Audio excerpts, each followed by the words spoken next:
মহেরা জমিদার বাড়ি ১৮৯০ দশকের আগে স্পেনের কর্ডোভা নগরীর আদলে এই জমিদার বাড়ি প্রতিষ্ঠিত হয়।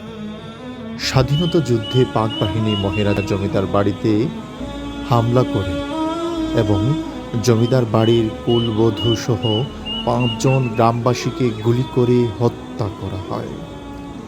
পরবর্তীতে জমিদাররা লৌহজং নদী পথে দেশ ত্যাগ করেন, আর মহেরা জমিদার বাড়িতে স্থাপন করা হয় মুক্তি বাহিনীর ক্যাম্প। ১৯৭২ সালে জমিদার বাড়িটি পুলিশ ট্রেনিং স্কুল হিসেবে প্রতিষ্ঠার উদ্যোগ গ্রহণ করা হয়।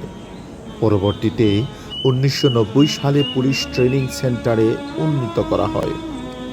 টাঙ্গাইলের বিনোদন কেন্দ্রগুলির মধ্যে অন্যতম মহেরা জমিদার বাড়ি। ৩টি স্থাপনা নিয়ে তৈরি করা হয়েছে বাড়িটি। ভেতরের দিকে বিশাল খাঁচায় বিভিন্ন রকম পাখি পালন করা হয়। ৩টি স্থাপনার প্রতিটাতেই রয়েছে অসাধারণ সব কারুকার্য। বিশাখা সাগর নামে বিশাল এক দিঘি। বাড়িতে প্রবেশের জন্য রয়েছে ২টি সুরম্য ফটক। পেছনের দিকে রয়েছে পাশরা এবং রানী পুকুর। শোভাবর্ধনের জন্য রয়েছে ফুলের বাগান। মহেরা জমিদার বাড়ির মতো সুন্দর পাওয়া কঠিন।